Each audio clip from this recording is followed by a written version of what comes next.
Hey wonderful people, I'm Anish and welcome to another episode of Family Tales. Today's story starts with a wife asking her husband a hypothetical question about cheating and ends with him uncovering 4 months of lies, packing her bags himself, and leaving a note that turns her entire life upside down. Hypothetically, you're homeless. Let's get into it. I, 36, have been married to my wife for 8 years. Together for 11 total. We met at a friend's barbecue back when we were both young and dumb and thought love was enough. Spoiler, it's not. But I digress. 3 weeks ago, we were sitting on the couch watching some true crime documentary, one of those cheating spouse murder shows she loves so much. Ironic, looking back. During a commercial break, she muted the TV and turned to me with this expression I couldn't quite read. Hey, random question. Shoot. Hypothetically, if I cheated on you, would you forgive me? I didn't even have to think about it. No. She laughed, but it wasn't her real laugh. It was that nervous laugh she does when she's caught off guard, the same one she did when I found out she dented my truck and tried to blame it on a shopping cart. Just like that? No hesitation? Nope. Cheating's a deal breaker, you know that. But what if it was just once, and I was really sorry? Still no. Why are you asking me this? She waved her hand dismissively. Just the show got me thinking. You know how these things go. Wondering what our boundaries are. Our boundaries are no cheating. Pretty straightforward. She unmuted the TV. Subject closed. Or so she thought. Here's the thing about being married to someone for almost a decade. You learn their tells. You know when they're lying about finishing the last of the ice cream. You know when they're pretending to like your mother's cooking. And you know when a hypothetical question isn't hypothetical at all. That night, I couldn't sleep. I kept replaying the conversation, the nervous laugh, the follow-up questions, the way she didn't quite meet my eyes. My gut was screaming that something was wrong. Around 2 a.m., she was dead asleep. She takes melatonin and sleeps like a rock. I did something I'd never done in 11 years together. I checked her phone. Her passcode hasn't changed since we started dating. 0814. Our anniversary. The irony wasn't lost on me.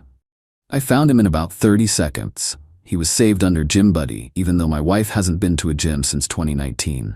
The messages went back 4 months. 4 months. I'm not going to repeat everything I read, because honestly some of it made me want to throw up. But here are the highlights. They'd been physical at least a dozen times. They met at her company's quarterly retreat in March. She told him our marriage was basically over and that I was emotionally unavailable.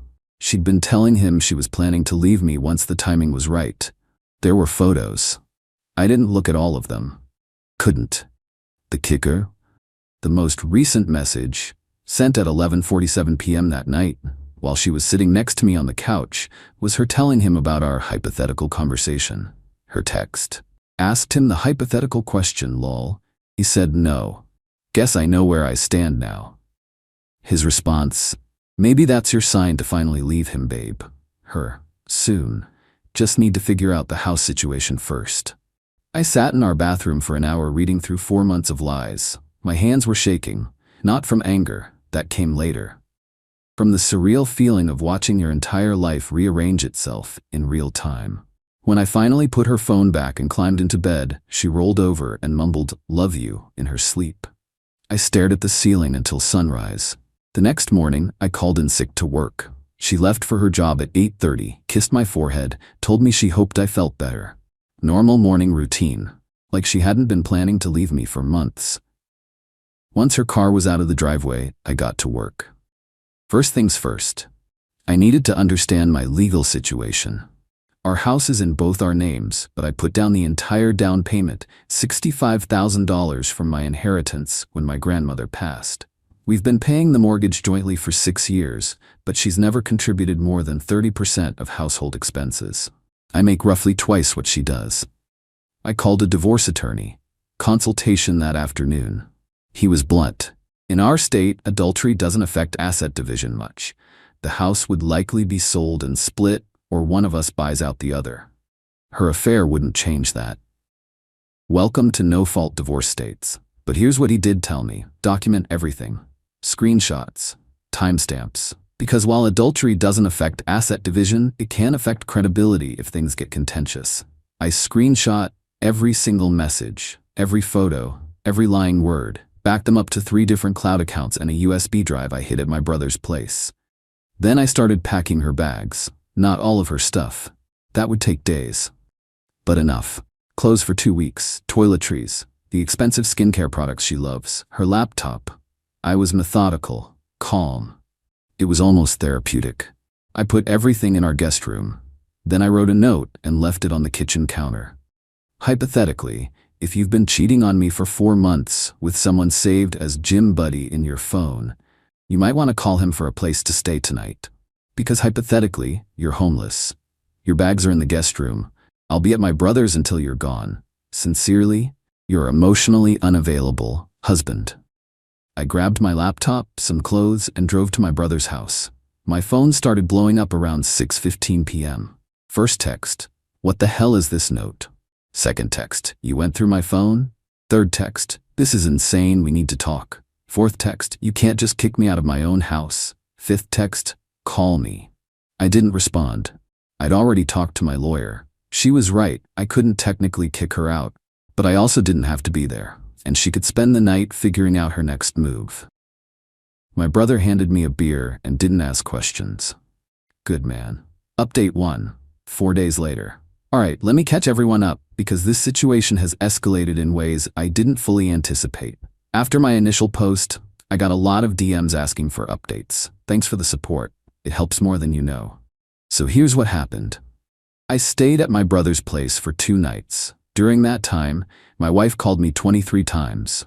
I answered once, on the second night, because she threatened to call the police and report me missing. I'm not missing. I'm at my brother's. We need to talk about this. There's nothing to talk about. I saw the messages, all of them. It's not what you think. You told him our marriage was basically over. You sent him photos. You've been sleeping with him for months. What exactly am I misunderstanding? Silence. Then, I made a mistake. Mistakes are forgetting to pick up milk. You made a choice. For 4 months. Can you please just come home so we can discuss this like adults?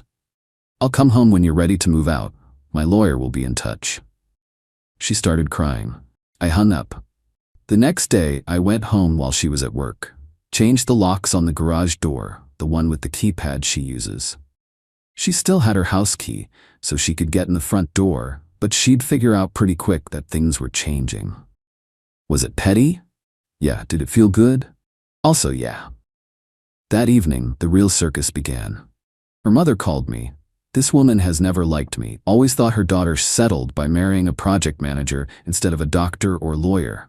Now she was calling to lecture me about marriage. You can't just abandon your wife over one mistake. With all due respect, this doesn't involve you. She's my daughter. Of course it involves me. She told me everything. She said you went through her phone like some kind of stalker. She's been cheating on me for 4 months. Because you neglected her. She told me you're never emotionally available. Never romantic anymore. What did you expect? I actually laughed at that one. I expected her not to sleep with someone else. Crazy, right? You're being unreasonable. Marriage takes work. You don't just give up. I'm not giving up. I'm letting go of someone who already checked out months ago. Have a good night. Hung up, blocked her number. The next morning, my wife tried a different approach. She showed up at my office. Just walked right into the building and asked the receptionist to page me. My coworker gave me a heads up before I walked into the lobby. Found her standing there with coffee and a pastry bag from my favorite bakery. Please. 15 minutes, that's all I'm asking. Against my better judgment, I agreed. We went to the courtyard outside my building. I ended it with him, she said immediately. It's over. I blocked his number, deleted everything. Good for you. I mean it. I know I messed up. I know I hurt you. But 8 years, you're really going to throw that away?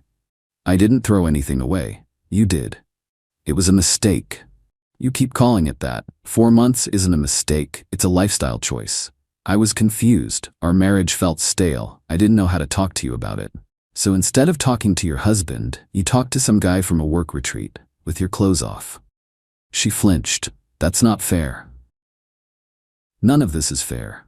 You asked me a hypothetical question while you were actively cheating on me. You wanted to know if I'd forgive you so you could gauge whether to confess or keep lying. That's not. Your text said, "Guess I know where I stand now," with a laughing emoji. You weren't asking out of guilt. You were asking out of strategy. She didn't have an answer for that. My lawyer will be sending you papers. I suggest you get one too. I left her sitting there with the coffee and the pastries. Didn't look back. That night, I found out she'd told her entire friend group that I was controlling and emotionally abusive, and that's why she sought comfort elsewhere. The narrative was already spinning. Her best friend texted me, "Can't believe you're doing this to her. She told us everything.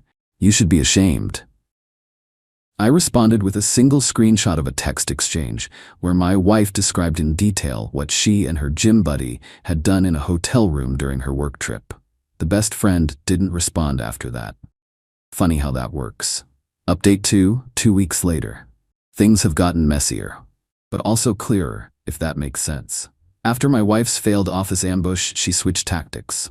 Went full victim mode. Started telling everyone who would listen that I was mentally abusive, that I controlled all the finances, I don't, that I isolated her from friends, I didn't, and that her affair was a trauma response to years of emotional neglect. Her mother amplified this on social media, vague posts about believing women and recognizing abuse when you see it. Never named me directly, but anyone who knows our situation knew exactly who she was talking about. My own mother called me furious, not at me, at them. That woman is going around telling people you're abusive? After what she did, I'm about to drive over there and, "Mom, please don't. This is gonna get handled legally. I just don't understand how she can lie like this." Because it's easier than admitting she's the bad guy. The legal stuff started moving. We filed for divorce. I filed first, which my lawyer said was important for optics and procedural reasons. My wife was served at work. According to a mutual acquaintance, she caused a scene in the parking lot, crying and screaming at the process server. Then came the financial discovery phase. This is where it got interesting. My lawyer requested full financial disclosure. Standard stuff. My wife's lawyer complied, and we found something unexpected.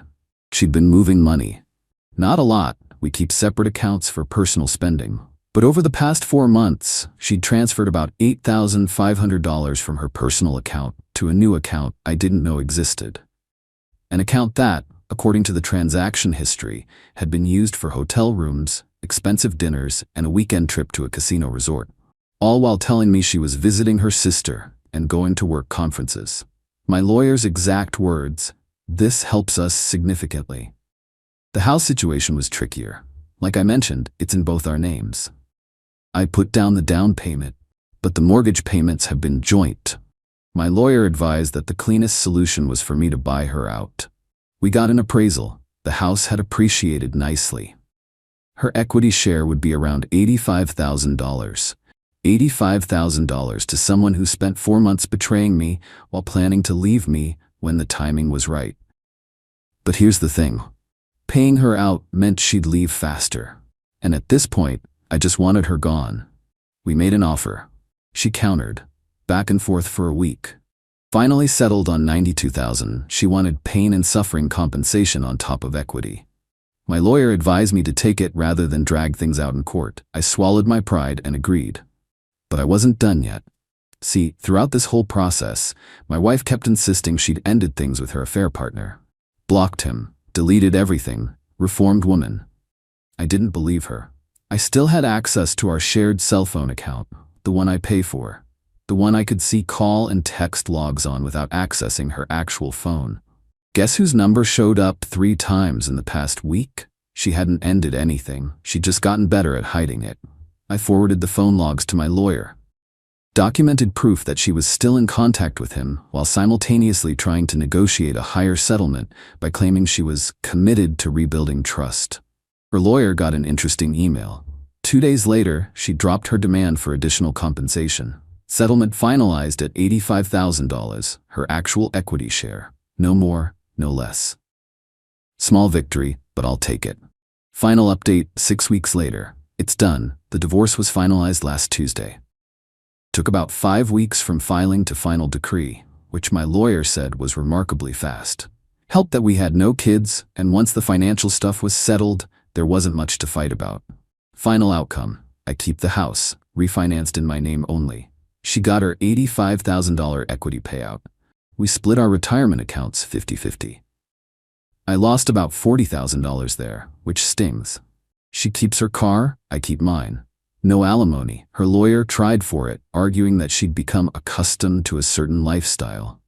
Judge wasn't having it, given her income and the short duration until adultery was discovered.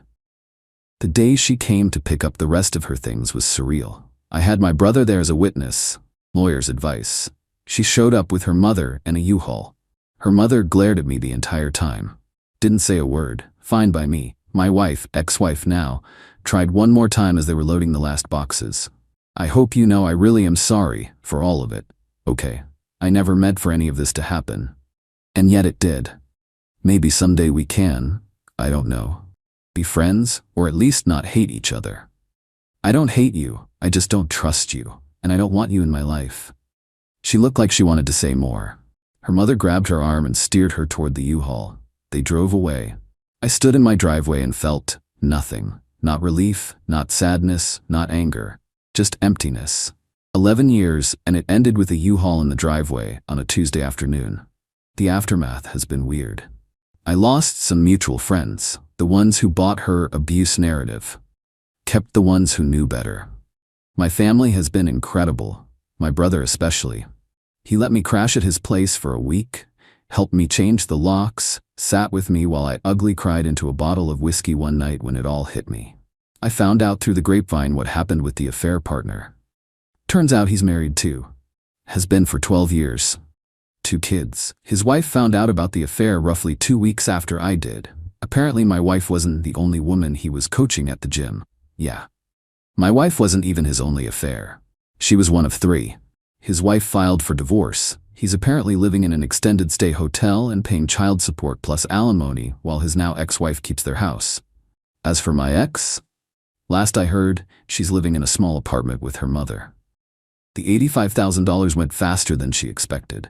First and last month's rent, a new car after her old one died, credit card debt she'd apparently been hiding. She's already asking her friends for money, according to the same grapevine. The gym buddy, who was supposedly going to leave his wife for her? He stopped responding to her texts after his divorce went through. Shocker. Someone once told me that cheaters don't think ahead. They live in the fantasy of the affair, the excitement, the secrecy, the validation. They don't consider what happens when the fantasy crashes into reality. My ex found out the hard way. I'm not going to pretend I'm thriving.